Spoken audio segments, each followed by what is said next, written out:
Assalamualaikum warahmatullahi wabarakatuh. Perkenalkan, nama saya Laras Destriana dari kelas 10 IPA 6. Di sini saya akan praktikum tentang larutan elektrolit dan non-elektrolit. Tujuan diadakannya praktikum ini adalah untuk mengetahui sifat larutan elektrolit dan non-elektrolit menggunakan laboratorium virtual.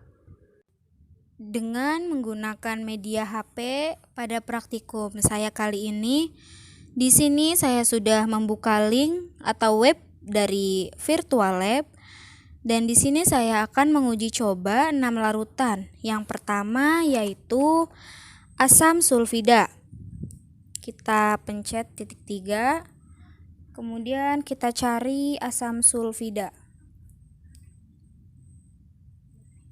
Dan jangan lupa kita nyalakan saklar lampunya. Dan ternyata lampunya redup. Kita lihat gelembungnya. Di sini terlihat gelembungnya ada sedikit. Dan kemudian yang kedua ada asam nitrat.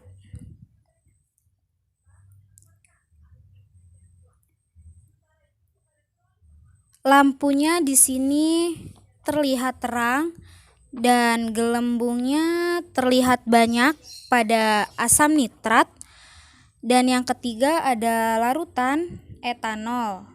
Kita cari ini.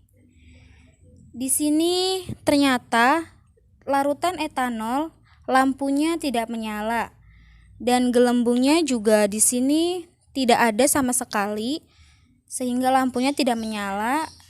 Dan yang keempat ada natrium hidroksida. Di sini lampunya ternyata terang dan juga gelembungnya ada banyak. Yang kelima ada asam karbonat. Di sini lampunya ternyata redup dan nampaknya gelembungnya juga ada sedikit. Dan yang terakhir ada amonium hidroksida. Dan kita lihat ternyata lampunya redup. Di sini juga gelembungnya ada sedikit sehingga lampunya redup. Nanti saya akan membahas kesimpulannya di lembar kerja jawaban saya. Setelah melakukan praktikum, di sini saya sudah mengisi lembar kerja untuk menyimpulkan serta menyajikan hasil percobaan praktikum pada hari ini tentang larutan elektrolit dan non-elektrolit. Di sini percobaan yang pertama, nama bahannya asam sulfida. Rumus zat terlarutnya yaitu H2S.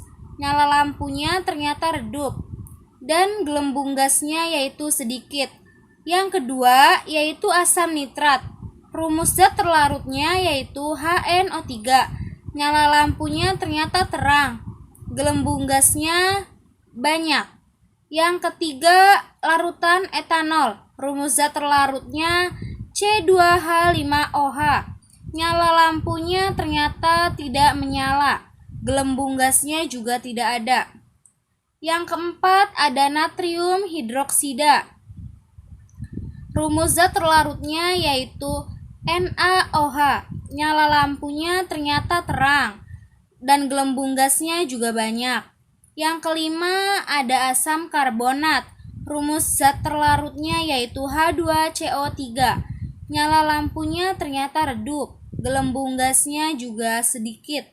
Yang terakhir ada amonium hidroksida. Rumus zat terlarutnya yaitu NH4OH. Nyala lampunya ternyata redup, gelembung gasnya juga sedikit. Berdasarkan data percobaan di atas, elektrolit kuat yaitu ada natrium hidroksida, asam nitrat. Sedangkan elektrolit lemah di sini ada amonium hidroksida, asam karbonat, dan asam sulfida. Dan yang non elektrolit ada larutan etanol. Dan kemudian yang terakhir alasan pengelompokan larutan tersebut. Di sini alasan pengelompokan larutan tersebut yaitu Kesimpulan dari pengelompokan larutan tersebut ialah bahwa larutan yang bersifat elektrolit kuat adalah mempunyai ciri-ciri yaitu lampunya terang, dapat menghantarkan arus listrik yang kuat, dan terdapat gelembung gas yang banyak. Sedangkan larutan yang bersifat elektrolit lemah, cirinya yaitu lampunya redup, dapat menghantarkan listrik tetapi daya hantarnya lemah, dan terdapat sedikit gelembung. Dan yang terakhir yaitu larutan non-elektrolit. Ciri-cirinya yaitu lampunya tidak menyala, tidak dapat menghantarkan listrik karena tidak terionisasi dengan sempurna, dan tidak ada gelembung gas. Sekian dari praktikum saya hari ini. Kurang lebihnya mohon maaf. Wassalamualaikum warahmatullahi wabarakatuh.